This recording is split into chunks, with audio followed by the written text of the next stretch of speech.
What's going on, Top Notch family? In today's video, we got tons of NBA news that you guys are definitely going to want to stick around. A lot of trade rumors involving superstar players. So if you guys want to stay updated to all NBA news, rumors, and trades, subscribe to the channel.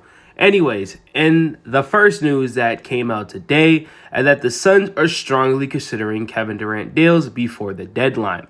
Now, the reason why this is being brought up and talked about is because I honestly think the Phoenix Suns are thinking, okay, if we don't get Jimmy Butler and Bradley Beal doesn't want to waive his trade clause, we know we're not good enough as a team.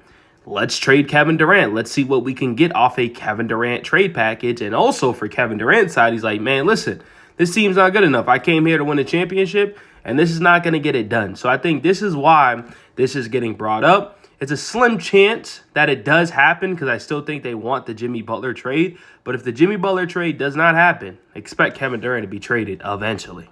Also, the Bulls and the Warriors remain engaged in trade discussions on Nikola Vucevic.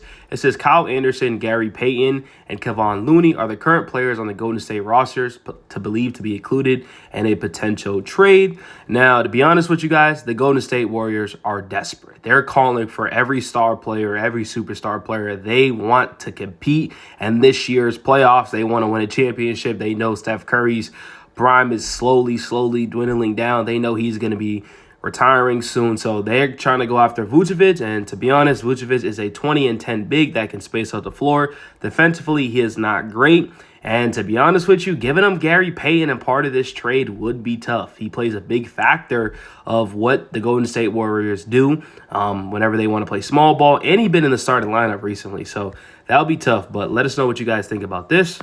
And then it says the Phoenix Suns are the favorites to win the PJ Tucker sweepstakes. I mean, to be honest with you guys, is this really something rewarding? Like, let's be honest, PJ Tucker is past his prime. There's a reason why he's going to get bought out by the Utah Jazz and become a free agent.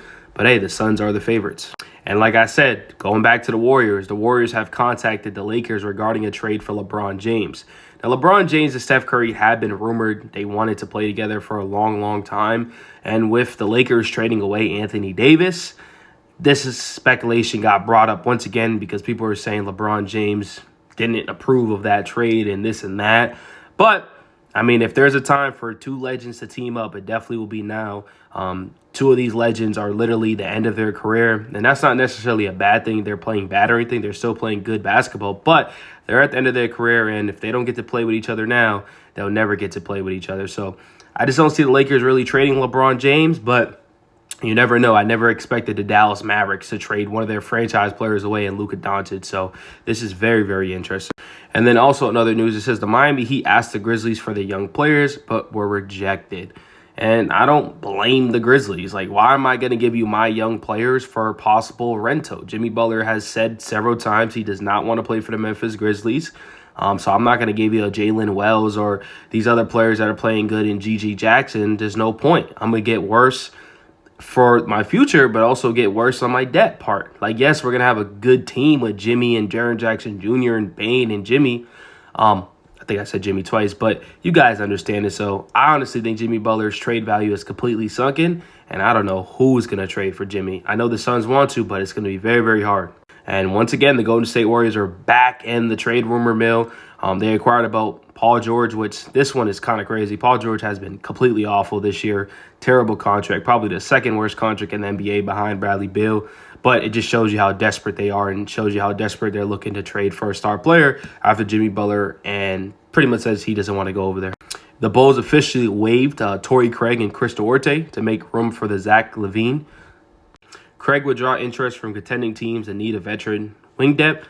100%, I think these two players eventually do get signed, especially in the buyout market. There's teams like the Denver Nuggets who lost Peyton Watson is going to be out for a while. They're desperate need of wing help, a nice 3-and-D player that played valuable basketball for the Phoenix Suns a couple of years ago. So definitely expect Torrey Craig to get signed. Also in other news, Zach LaVine is expected to make his Kings debut on Wednesday versus the Magic. So I'm definitely looking forward to that, to see how Zach LaVine, DeRozan, and Sabonis, and Malik Monk play together. And then lastly, it says Lonzo Ball, Ben Simmons, and Bojan Bogdanovic are most likely top buyout candidates this year.